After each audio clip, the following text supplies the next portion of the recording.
Hi, good evening, and welcome to the September 2nd, 2025 Human Resources Work Session.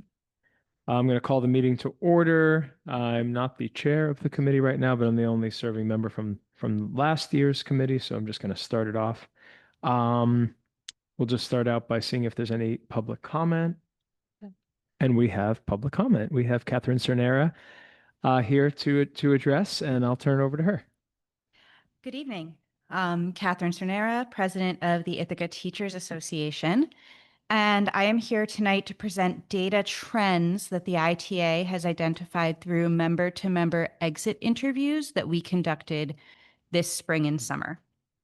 So as you know, the collective bargaining agreement between the district and our teachers expired on June 30th, and that our teachers have returned to our classrooms with all of the same responsibilities, but with less money in their paychecks. This is due to the fact that the ITA and the ICSD executive team have yet to reach mutual agreement on three key issues: competitive salaries that recruit and retain our teachers, dignified healthcare for all teachers and their families, regardless of their retiree or marital status, and family leave benefits that support working teachers' families. Given the conversations that we've had at the negotiating table, the ITA feels that it's absolutely imperative to conduct exit interviews with teachers who leave ICSD so that we can really truly understand the reasons behind our higher than average teacher turnover rate, a rate which holds strong this year at 18%, higher than the state and national averages. Here is an update on two trends we've identified in our exit interviews conducted this spring and summer. Trend number one, our resignations are not due to transience. At our June 12th negotiation session, we heard the ICSD Chief Investigations Officer state that he believes the primary reason for high turnover in the ICSD is the transient nature of Ithaca, implying that high turnover is an inevitable and unsolvable problem here. However, personal data does not support this claim. When charting ITA resignations from all ICSD board reports from August of 2021 to today, only 2% of teacher resignations cited relocation as their cause. Our exit interviews also do not support this claim. In speaking directly with recent resignees, we have learned that 40% of them have secured new positions in neighboring school districts, while 30% of them resigned for the purpose of retirement. This means that 70% of our former teachers have stayed local, but are no longer teaching here. Trend number two, our salaries and benefits are not competitive with neighboring districts. In our exit interviews, every former teacher we spoke to cited a lack of competitive pay as a consideration for leaving ICSD and tied the lack of competitive pay with a feeling of disrespect for their professionalism. Here's what two different resignees encouraged us to share with you. One former member said, quote, "It was impossible to afford to live in the district on ICSD wages. The lower pay was a barrier for ICSD being a place for a long-term career and raising my family.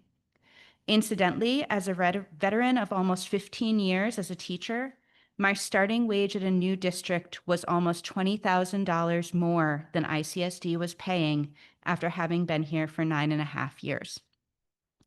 Another said, quote, "My new position is offering $17,000 more in pay. Their family leave is a bit better. They honor up to 60 sick days instead of 30 when I had a child. Their contract feels more respectful and fair." Additionally, we spoke with a third-year teacher whose partner was offered a higher starting salary to join the ICSD than they received themselves, leaving this teacher to question whether it was time to resign and reapply, hoping to reclaim their current position at a higher salary. In conclusion, there's more, I sent you the whole statement, but in conclusion, while the collective bargaining agreement must ultimately be negotiated by the executive team and the teachers directly, we know that the board has the ability to influence this decision and this process. To that end, we will continue to keep this committee abreast of the data we glean from conversations with teachers, especially with those who have resigned, since they are the best sources of information on why teachers are leaving the Ithaca City School District. Thank you. Thank you, Catherine. Any board responses at this time? No. I mean, thank you as always, Catherine. Okay. Okay. Our third agenda item is the approval of the minutes from the May 6, 2025 work session. The other two committee members last year, Garrick and Jill, are not on the committee this year, so I'm the only one that could approve it, which is not by any kind of majority, but it's the only thing that could happen. So I approve the minutes. I unilaterally approve the minutes. The only time on the board that my one vote will carry a decision exclusively. Okay, now moving on to item number 4.1, we need to elect a chairperson. I'm gonna nominate Emily Workman to be the chairperson of the HR committee. I'll second. Okay, and Emily will second herself. So then I move to elect Emily Workman for the Human Resources Committee, and all in favor. Okay, opposed, abstentions, obviously, no, okay. So unanimously, Emily, you have been elected as the new chair, so I will now be quiet and you can take over the meeting by moving on to, I'm prompting you here, agenda item 4.2, staffing updates. Thank you. As a new chairperson ever, Adam's going to be doing a lot of prompting for me. So I'm assuming that Zach Lind is going to be coming up to share with us some staffing updates. That's And correct. Gladura. You got it. Hi, everyone. I'm Zach Lind. I'm Assistant Superintendent for Human Resources and Technology. And Gladura Velasquez is with us as well. Yeah. Welcome. So we just have a short sort of summer briefing staffing update for you all to sort of just show folks where we're at. And then obviously we can, in future committees, dive into specific topics. But is there a clicker or is it, oh, cool, thanks. So just to get started, just to give folks some context, I was looking at the numbers today. We employ approximately 1,100 full-time and part-time staff members, including 500, as of when I pulled it today, we had 563 teachers with a student population of approximately 5,020. All these numbers change daily, but that's, gives you 550 or 60, and then roughly 5,000 students. And then we also have a sub pool of between 170 and 200 staff members. So ultimately our HR is serving 1,300 or so folks all year. So we have approximate student to teacher ratio of 9:1 roughly. Also, something to know that might be helpful is that we deploy across 12 schools and all of our other supporting facilities, but also we deploy staff to almost every private and charter school through special education services in our region. So through special ed and other sort of mandatory services, and if you include transportation services, we actually really go all across the region every single day. We have transportation members that go, I think, up to definitely down Elmira, Binghamton, possibly even Syracuse at times. So, just wanted to give everyone a picture of the breadth of what we cover in human resources. Any questions on that? Cool. No. Just summer hiring fact sheet. We're starting the school year with 562 teachers. 49 new ICSD teachers were hired for this school year. So the folks that we're bringing in and gave offer letters to over the summer. Some folks started probably started in the spring. They'll still go to new teacher orientation, but these are brand new hires that the board would have approved over the last several months. There's a breakdown by subject areas, but you can see we skew broadly, we're hiring the most for elementary and special education. That's that. And then we had 5 retirees have come back to work with us in different capacities, whether it's teaching maybe a section of something at the high school or even covering a full-time absence or maternity leave, thing like that. And then we also have 36 new and returning teachers who are pursuing certification. Thanks to our, we partnered with the ITA and ISA on a memorandum of agreement regarding how we bring in uncertified teachers to our organization. We have 36 folks pursuing certification. So it's been a really, and this year we're really pushing hard on that in terms of folks have to be working towards obtaining certification. And we hope you'll see over the board meetings over the next couple of months, a lot of folks, their status changing from being sort of a long-term sub status to a probationary track status. And most of these teachers are either folks that are certified in an area differently than where they're teaching, folks with out-of-state certification, and folks who are matriculated into a program where they will gain certification. There's a few other circumstances there, but that's largely what that is. And then I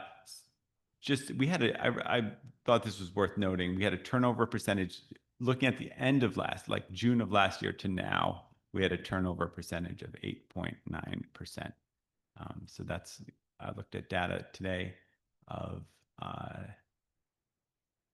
June 2nd, which I figured was sort of a good point, and compared it to today. So can you clarify that? Because Catherine just mentioned a turnover ratio. Can you? I don't know what like, I'm sure we could reconcile our numbers. What I was looking at was end of last year to now. So End of last school year, not, you mean the, like June like of- this recent June? yeah, So June. this summer's basic Yeah. turnover rate was Yeah. what percent?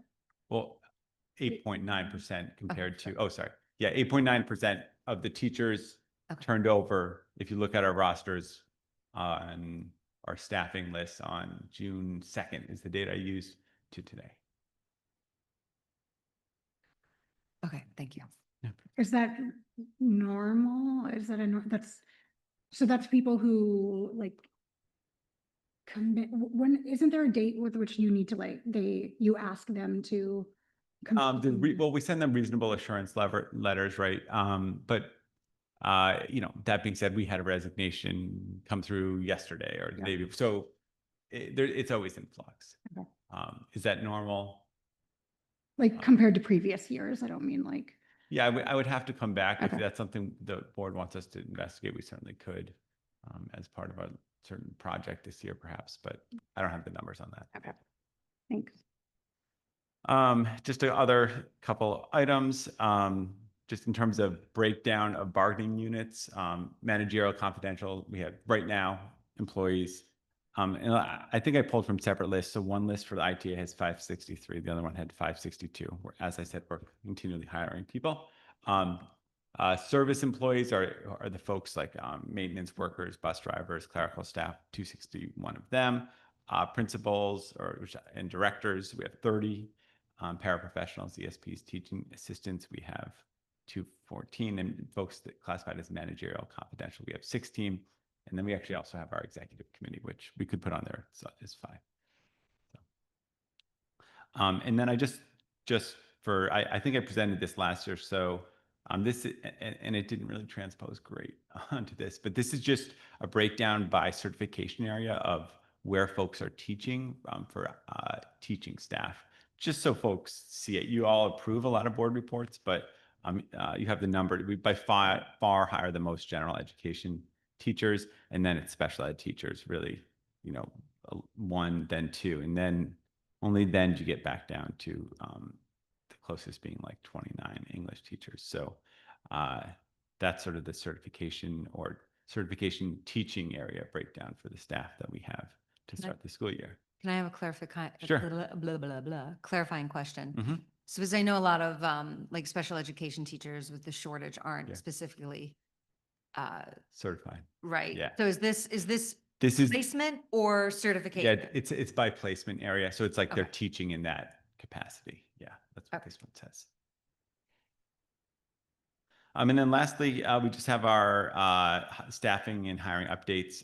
Right now, we're still trying to, there's a lot of positions are being filled by either sort of interim folks or overages, depending what area, if it's for certain related service providers or special education teachers. Some of them are working through overages, but just areas where we're still actively recruiting, technology, chemistry, math, physics, library, psychologist, ENL, speech, guidance, and special ed. So, you know, in some cases, we're close to putting people in other cases, we're just posting these depending on where things are in the cycle. And then on the non-instructional side, we have folks in custodians, custodial workers, typists, grounds crew, building maintenance folks, drivers, and then administrative assistants and system administrator. So those are the areas that we're working on. I'm going to ask one more question. With recent sort of federal changes with English new language policies, are we seeing any impact on that on a state level yet?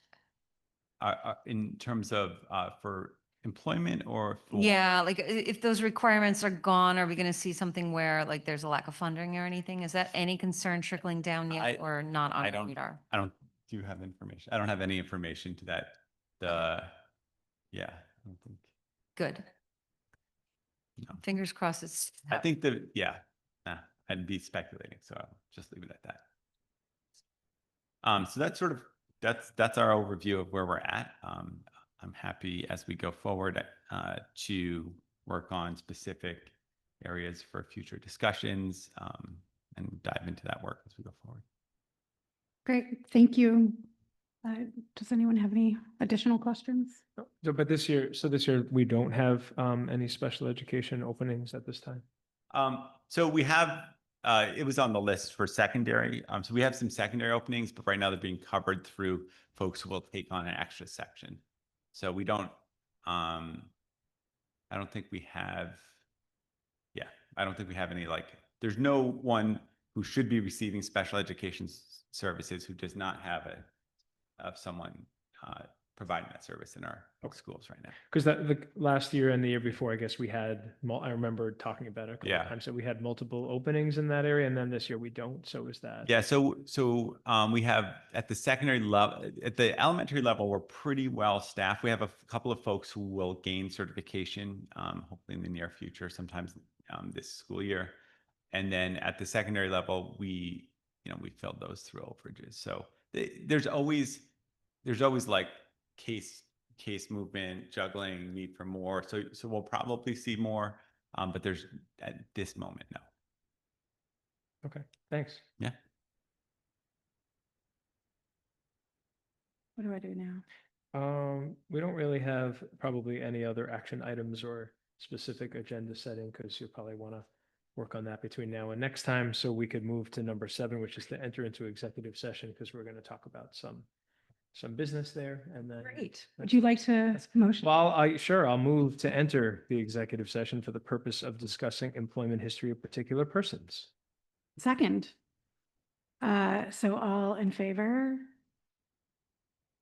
It's unanimous. Okay, so we're going to move into executive session, and you have to close the meeting. So we're gonna, what? You have to close the meeting. Okay, so we're gonna close the meeting. Yeah, we're going to move into executive session, and we'll see you guys next month. Yeah. Goodbye, everyone. That's right. Woo.